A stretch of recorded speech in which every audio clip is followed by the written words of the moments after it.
So it's important to remember that everybody has their own sensory style. Some children are over-responsive to one sense, but under-responsive to another sense. So for example, a child might be over-responsive to sound, so they might register sound sooner and more intensely than another child in the same situation, and the same child might be under-responsive to movement, so they might register movement later or less intensely. The child who's under-responsive to movement might seek out extra movement opportunities within the environment, and it's important to allow that. So different children can tune into different sensory experiences differently, and it's important to remember that the environment can have a big impact on a child's sensory processing, and this is particularly important if children change environments. So if they change from one classroom to another classroom and the sensory environment is different in the new classroom, it's important to remember how the sensory environment can have an impact on a child and on their learning. Things that can have an impact are things like the amount of noise in the environment, the amount of light in the environment, but also things that might be considered to be non-sensory, like the time of the day, the amount of structure, the amount of detail in a task or an activity, the amount of demands in a task and an activity, the communication styles of other teachers or students or support staff, but also not having enough to do, changes in routine, amount of sleep that the child has had, their stress or anxiety levels. So it's important to remember that the different sensory aspects of the home environment and the school environment are an important consideration because they can have an impact at home and at school. So for example, if a child has a very quiet, very dark home environment that's very calm and there's not a lot of children, if that child gets used to that environment, when that child goes into a school environment and it's very bright and there's lots of things in the environment and it's very visual and very noisy, that can have an impact on that child. And the communication between home and school can be very important about how a child is on a particular day, but also the kinds of sensory aspects of the home environment and of the school environment, so that teachers and parents can work together to figure out how the environment might be having an impact on a child's sensory processing.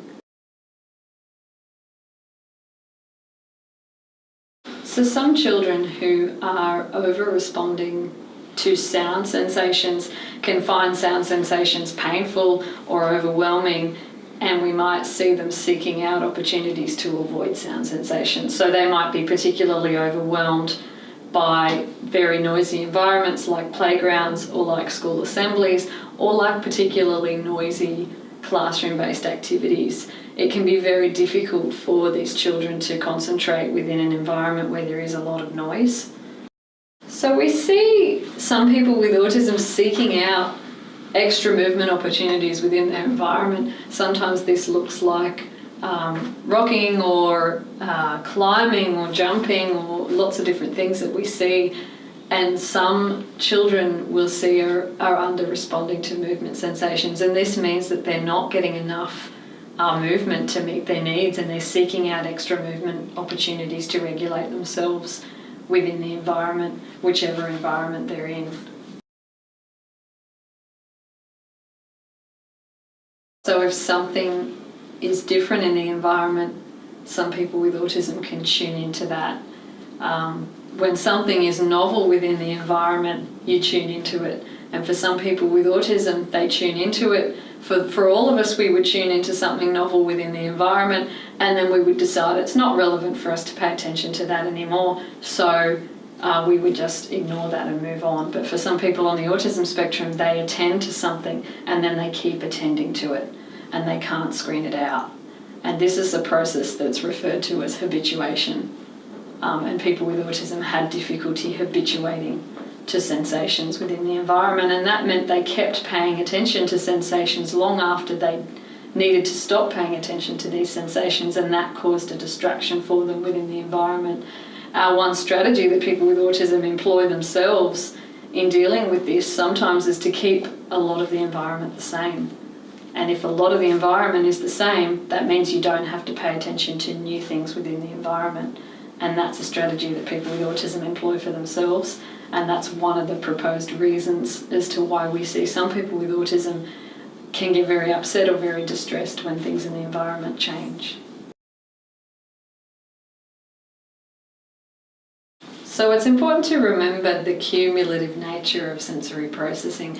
So it can build up over the space of a day. So the things that affect a child at home in the morning, like having a stressful morning routine, or it being very noisy, or having a long ride to school, or possibly even the weather, can have an impact, and that can then affect a child when they go into the classroom at school and when they're expected to do work and they're already so overwhelmed by all of the sensory inputs of the morning that they're not in a state to participate at their best when they get to school.